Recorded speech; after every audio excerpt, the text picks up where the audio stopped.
ఇప్పుడు నువ్వు రాత్రికి రాత్రి వచ్చి వర్షం పడుతుంటే కులగొట్టి వెళ్ళిపోయాను. అవును. నాగార్జునకి ఇన్కన్వెన్షన్ కులగొడితే పోయే నష్టం ఏం లేదు, ఆయనకు ఇంట్రికతో సమానం ఆయనకున్న ఆస్తులలో. కానీ ఒక మధ్యతరగతి సామాన్య పేద ప్రజలకి వాళ్ళ జీవితం అంతా గూడుకు పోయినప్పుడు వాళ్ళు రోడ్డు మీద ఉన్నారు చాలా మంది. ఫస్ట్ రేవంత్ అన్న చేయాల్సిన పని ఏంటంటే ఈ మానవత్వంతో ఫస్ట్ ఎవరెవరికైతే ఈ జూబ్లీ హిల్స్, బంజారా హిల్స్ పెద్ద పెద్ద బిల్డింగ్లు ఉన్నాయి కదా, మంత్రులై, ఎమ్మెల్యేలై, ఒక్కొక్కడికి 4-5 ఇల్లులు ఉన్నాయి, ఒక్కొక్కడికి 4-5 ఫామ్ హౌస్లు ఉన్నాయి, గెస్ట్ హౌస్లు ఉన్నాయి. గెస్ట్ హౌస్లు, ఫామ్ హౌస్లు అన్నింటిలో పేద ప్రజలను తీసుకుపోవాలి. ఫస్ట్ తీసుకుపోయి అంటే ఇప్పుడు మానవత్వం ఇంపార్టెంట్ కదా. ప్రభుత్వం ఒక్కళ్ళకి నష్టం జరిగి, ముఖ్యమంత్రి అంటే 4 కోట్ల మంది ప్రజలకు కష్టం వస్తే తండ్రి లాంటోడు కదా. ఇప్పుడు రేవంత్ రెడ్డి ఒక బలిసిన వాళ్ళ కోసమే కాదు కదా, పేద ప్రజల కోసమే కదా, ప్రజాపాలన కదా, ఇది ఇందిరమ్మ పాలన కదా. మరి ఫస్ట్ ప్రజాపాలన అంటే ఏం చేయాలి? ఏ పేదవాడు కూడా గూడు లేకుండా నీ బుల్డోజర్ పోయి కూలగొట్టడం వల్ల వాడు రోడ్డు మీద ఉండకూడదు. ఫస్ట్ వాడికి ఇమీడియట్గా నివాస సౌకర్యం కల్పించాలి, రిహాబిలిటేషన్ అండ్ కంపెన్సేషన్ ఇవ్వాలి. ఇప్పుడు ఎందుకంటే భూమి పోతే భూమి ఇస్తున్నావు కదా వేరే దగ్గర, నువ్వు ఒక ఫ్యాక్టరీ కోసమో ఒక ప్రాజెక్ట్ కోసమో వాళ్ళ భూమి తీసుకుంటే మార్కెట్ రేట్ ప్రకారం భూమి ఇస్తున్నావు, డబ్బులు ఇస్తున్నావు, నష్టపరిహారం చెల్లిస్తున్నావు, భూమి ఇస్తున్నావు. నువ్వు ఇచ్చిన లీగల్ డిపార్ట్మెంటు, నీ డిపార్ట్మెంట్స్ అన్ని తప్పు చేస్తే వాడెందుకు సఫర్ కావాలి? ఒక కామన్ మ్యాను. ప్రజలారా ఇది ఇట్లనే చేస్తే మాత్రం మొన్న బంగ్లాదేశ్లో ఎట్లయితే తిరగబడ్డారో అలా తిరగబడే పరిస్థితి వస్తుంది. ఇప్పుడు వ్యవస్థల్ని విధ్వంసం చేసిరు, అవినీతి వేరు, కుంభకోణం వేరు. అసలు వ్యవస్థల్ని విధ్వంసం చేస్తే మనం చట్టం మీద, రాజ్యాంగం మీద, ఈ నాయకుల మీద ఎందుకు గౌరవం ఎట్లుంటది? మరి ఆపేయాలంటారు. ఇది హైడ్రా ఆపమని చెప్పట్లే, దేనికైనా ప్రయారిటీ ఉంటుంది. నీ ఫస్ట్ ప్రయారిటీ ఏంది? బాగా బలిసి రాజకీయ ఇన్ఫ్లుయెన్స్ తోటి చట్టాన్ని తమ చుట్టంగా చేసుకొని ఎవరెవరు ఇప్పుడు పెద్ద పెద్ద ఒక నాగార్జున ఒక్కడే లేడు కదా, 27,000 అక్రమ కట్టడాలు ఉన్నాయని గతంలో కేటీఆర్ గారు రిపోర్ట్ ఇచ్చారు. మరి ఆ 27,000 మందిలో ఇప్పుడు యథా రాజా తదా ప్రజ, ఏదైనా పైనుంచి రావాలి. ఇప్పుడు దుర్గం చెరువు చుట్టూ ఉన్న పెద్ద పెద్ద వాళ్ళకేమో నోటీసులు వెళ్తాయి, మామూలు పేద ప్రజలకి నోటీసులు వెళ్ళవు. నీ టర్మ్స్ అండ్ కండిషన్స్ ఏంటి? నీ కట్ ఆఫ్ డేట్ ఏంటి? ఏ డేట్ కు ముందున్న కట్టడాల అక్రమము, ఏ డేట్ తర్వాత నుంచి ఉన్న కట్టడాలు సక్రమము, నీకున్న స్కేల్ ఏంటి అసలు? ఇప్పుడు నిజాం కాలంలో తవ్విన చెరువులు అండి ఇది.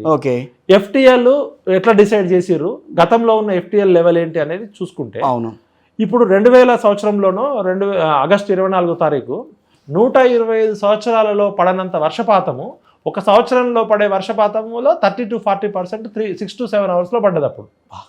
అప్పుడు హైదరాబాద్ నగరం మొత్తం మునిగిపోయిన పరిస్థితి ఏర్పడ్డది, అది మనకందరికి తెలుసు. మరి అప్పుడు ఏం చేశారు హైకోర్టు జడ్జి గారు ఒక ఆయన, అసలు మీరు ఏం చేస్తున్నారు, నేను హైకోర్టుకి వెళ్ళడానికే నాకు 2 గంటలు పడ్డది ట్రాఫిక్లో, ఒక చిన్న వర్షం వస్తేనే హైదరాబాద్ నగరం అంతా అయిందని చెప్పి ఆయన ఎడామడ తిట్టిండు అందరిని, వ్యవస్థలందరినీ, అప్పుడున్న ప్రిన్సిపల్ సెక్రటరీ అందరినీ. అప్పుడు హడావుడిగా వాళ్ళు ఏం చేశారు, ఎక్కడ నీళ్ళు కనబడితే అక్కడ కొత్త రెడ్ మార్క్ వేసుకుంటూ పోయారు. అసాధారణ వర్షపాతము, గ్లోబల్ వార్మింగ్, భూతాపం వేడెక్కడం వల్ల, ప్రకృతిలో వచ్చిన మార్పుల వల్ల, క్లైమేట్ చేంజ్ వల్ల కురవాల్సిన వర్షం కన్నా విపరీతమైన వర్షం 40% ఎక్స్ట్రా. గతంలో చెరువు కన్స్ట్రక్షన్ అయినప్పుడు అప్పుడున్న కాంటూర్ లెవెల్స్ ప్రకారం ఈ లెవెల్ దాటి అలుగు మత్తడి పారితే ఇది ఎఫ్టీఎల్, ఇక్కడ నుంచి దాటితే బఫర్ జోను, ఇక్కడ నుంచి దాటితే అని చెప్పారు. మరి ఇప్పుడు వీళ్ళు తీసుకున్న కొలబద్ద ఏంటి, వీళ్ళకు ఉంది కొలమానం ఏంటి అసలు? ఇరిగేషన్ డిపార్ట్మెంట్ ఇచ్చిన రిపోర్ట్స్ లో ఎప్పటి డేట్ నుంచి తీసుకుంటున్నారు? 1974 నుంచి తీసుకుంటున్నారా, లేకపోతే 1956 నుంచి తీసుకుంటున్నారా, లేకపోతే నిజాం కాలం నుంచి ఇచ్చింటున్నారా?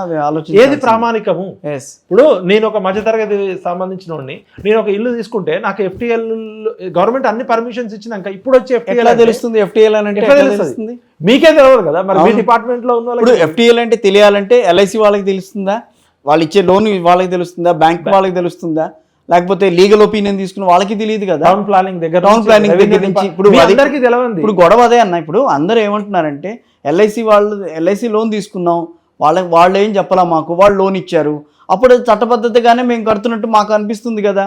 అట్లే బ్యాంక్ లోన్ ఇచ్చింది, మరి వాళ్ళు కరెక్ట్గానే మీరు చేశారని చెప్పి వాళ్ళు ఇస్తున్నారు కదా. ఇవాళ మీరు వచ్చి పడగొట్టేస్తే మా బతికేంటని అడుగుతున్నారు వాళ్ళు. ఇప్పుడు సింపుల్ అండి, మనము రోడ్డు మీద వెళ్తుంటే హెల్మెట్ పెట్టుకోకపోతే 100 రూపాయలు చలానా వేస్తారు.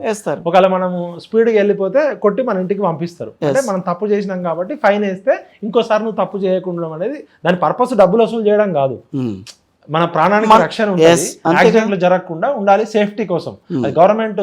అయితే ఒక హెల్మెట్ పెట్టుకోకపోతేనే ఫైన్ వేసి చలానా పంపించి నువ్వు చేసేదోడికి, ఒక చెరువుని మింగి అక్రమంగా ఇల్లు కట్టితే నాకు తెలియకుండానో తెలుసో నేను ఇల్లు కట్టినా, మరి నా దగ్గర ట్యాక్స్ వసూలు చేసినావు కదా నువ్వు. రకరకాల పనులు చేసినావు, రిజిస్ట్రేషన్ పేరుతో వసూలు చేసినావు, బిల్డింగ్ కన్స్ట్రక్షన్ పేరుతో వసూలు, ప్రతి దశలో నువ్వు ట్యాక్స్ తీసుకున్నావు కదా. మరి నాది తప్పు అయితే మరి ప్రభుత్వం నువ్వెంత పెద్ద దొంగవి? ఇప్పుడు రేప్ చేసినోడిని, మర్డర్ చేసినోడిని శిక్షించాలి, వాడికి కఠిన శిక్ష చేయాలి. కానీ రేప్ చేసినోడి దగ్గర నువ్వు డబ్బులు తీసుకుంటే వాడిని ఏమంటారు? అట్లనే చెరువుని కబ్జా చేసినోడి దగ్గర నువ్వు ట్యాక్స్ కట్టించుకున్నావు, నాలాన్ని మింగినోడి దగ్గర నువ్వు పనేసి. ఇవన్నీ ఆలోచించలేదా హైడ్రాని? నిన్న ఎవరో విల్లాలో చెప్తున్నారు మేము 150 కోట్లు ప్రభుత్వానికి ట్యాక్స్ కట్టినామని చెప్తున్నారు. ఇప్పుడు ప్రభుత్వానికి 150 కోట్లు ట్యాక్స్ కట్టిరంటే ఆ విల్లాలో ప్రభుత్వం మీద ఉందనే భరోసా కదా. ప్రభుత్వం యొక్క ప్రాథమిక బాధ్యత ఏంటి?